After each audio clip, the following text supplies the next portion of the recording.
Meet Clean and Glean and his mother Glisten. Clean and Glean was born at around 5 o'clock on the morning of Friday 23rd of May 2014. He became the newest resident of Cow Corner.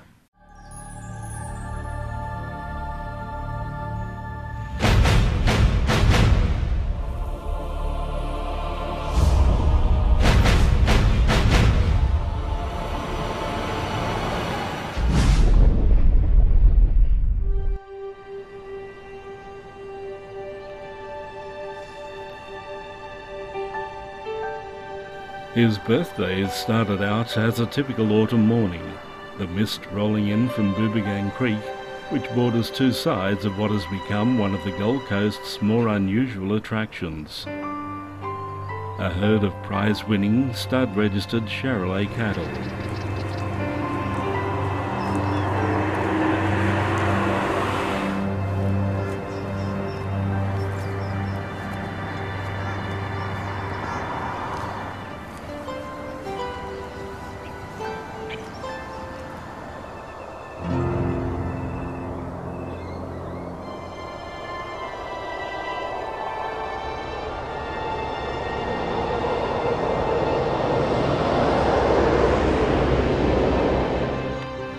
For more than 3 decades, Judy Turner has bred, raised and cared for her pets in the paddocks, which expanded when the adjacent 9-hole public golf course closed down.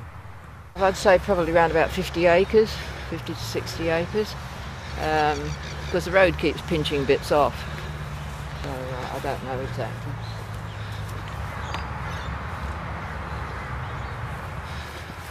That's the bush gate when that was a golf course. The cattle used to get on the golf course every so often, so I had to have a gate to get them off, and that's what that gate was for.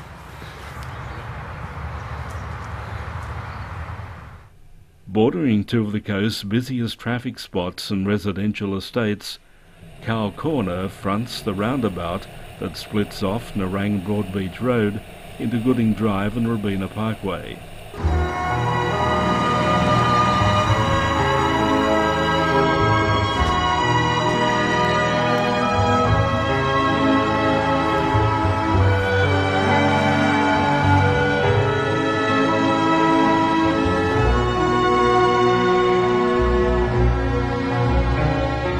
Thousands of motorists crawl their way to and from work through the peak hour traffic here each weekday. Their frustrating commute tempered to some extent by the relaxing vista of contented cattle almost in the shadows of the Gold Coast's iconic skyscrapers.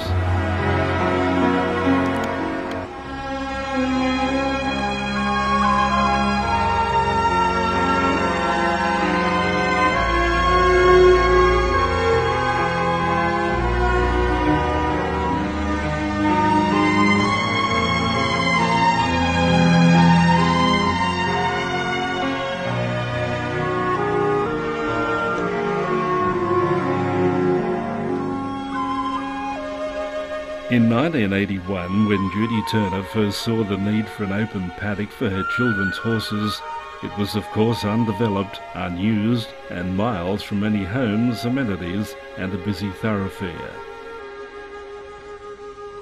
My children had horses at the time, and Palm Meadows Golf Course was a dairy farm, and they were riding up there and they found this 3-day-old calf that was going to the meatworks and came home, "Mummy, mummy, mummy, you've got to save this calf." So I did.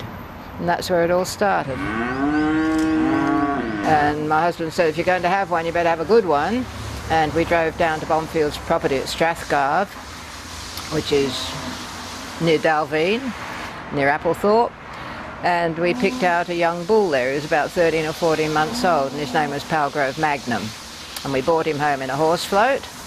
And he was my first good one. And I used him over my Frisian cows. So he said, I better get you a good cow, which he did.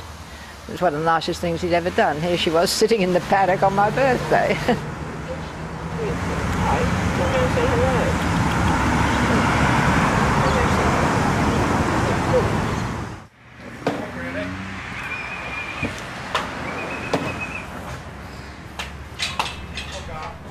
Now the breeding process is a little less romantic and a lot more scientific.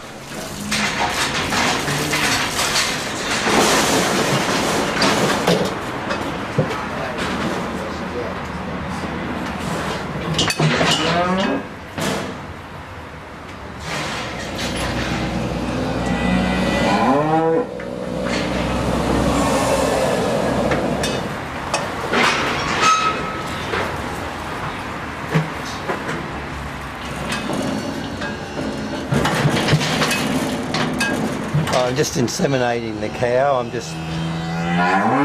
got one arm in, grabbing hold of the cow's cervix through the rectum.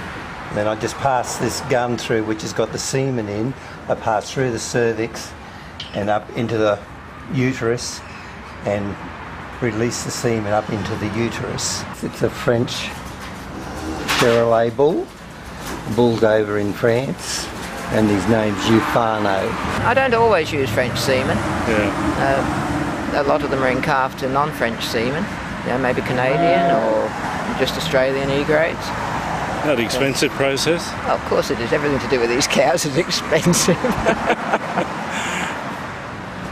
Now I've just finished.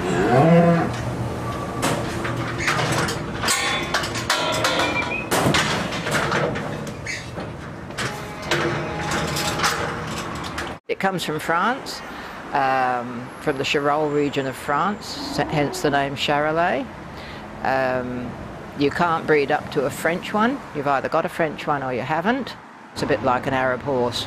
You can get a 63, 64th Arab, but you cannot get a 64, 64th Arab. And the French Charolais is exactly the same. I have a record of every single cow or calf that has been born on the place. I never throw anything out. It goes right back to the first calf that died in about 1982 or 3, maybe a bit further on. Right the way through. Everything is absolutely documented. I have a card for every single cow. And whatever they do, if they're lame, they sneeze, it goes on the card.